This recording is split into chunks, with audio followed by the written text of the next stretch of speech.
Black Creek. Absolute baptism of fire. I work with Jackie.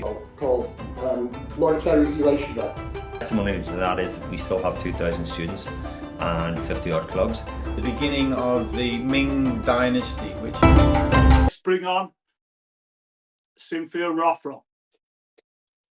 Hi Cynthia, how are you doing? I'm doing great. How are you? Fantastic. Cynthia, I've got a few questions for you.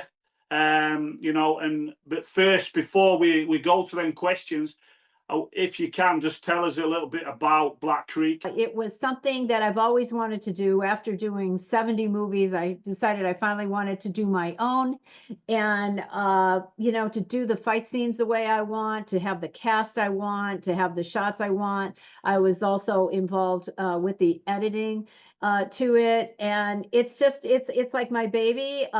We had a small budget and a short time of shooting. And we just think that for the time that we shot, it's just magic, and we're excited, looking forward to do the sequel in Black Creek.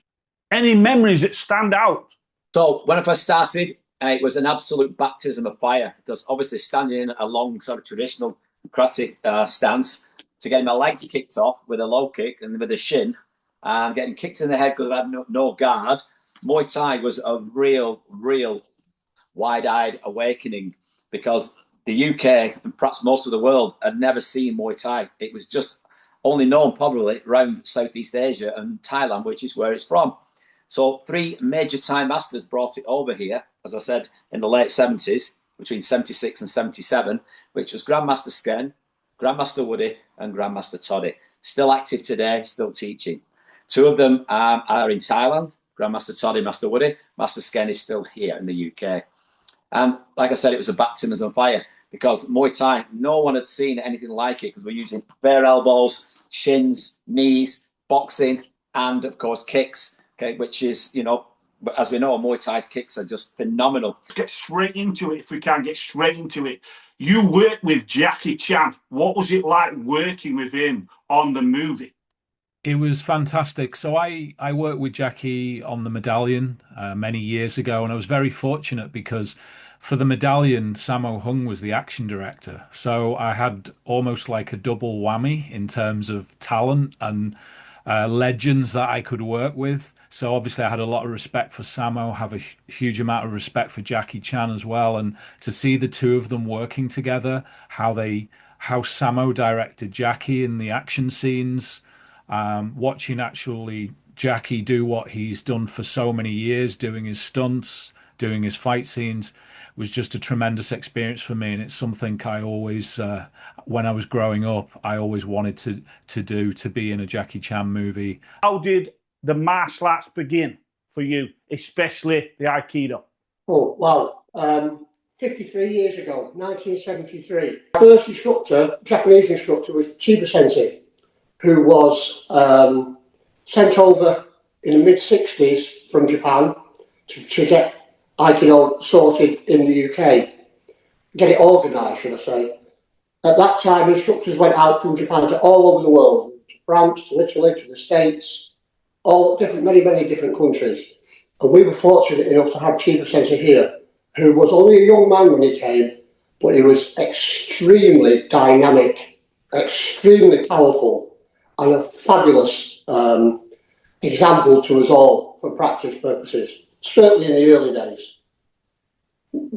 The main teacher in Japan, I go to, it's called the Aikikai Hombu Dojo, which is the main headquarters dojo in Shinjuku in Tokyo. And all the senior instructors come from there. The main instructor is the grandson of the founder of Aikido, called Moriteru Ueshiba. He teaches there every day, or most days now. His son's taking over some classes. Hi, Richard. I love your energy. You're always ready to go. Everything's good in Ireland. Yes, everything's good. What's your coaching philosophy when it comes to mentoring others on the mat or in life? You can't ask for respect unless you give respect. So it's a two-way street. I appreciate anybody who wants to put the time and effort into to coaching. It's not an easy coaching is not an easy job and not an easy task.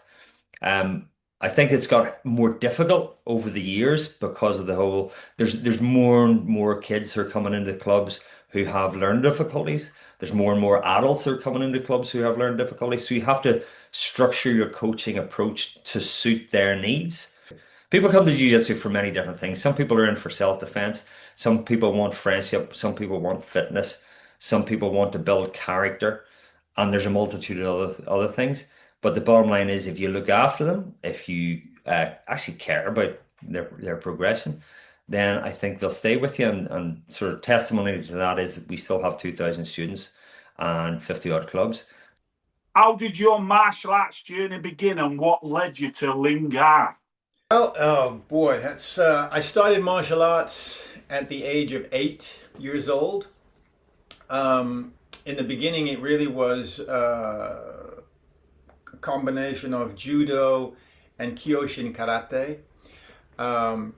Though there was always family members, because family style, or Chinese family style, as most people who've studied Kung Fu know, that most of the famous family styles are passed down through generation to generation, as in our family style Lingard. So Ling is my Chinese family name. Ga obviously means family. So more well-known family systems, of course, like Hung Ga, Choi Ga, and so forth, use the family name first, and then of course Ga meaning family. So the family of whichever is the family style, as in ours is Ling or Hung or Choi or Li. And we can actually date it back to the beginning of the Ming Dynasty, which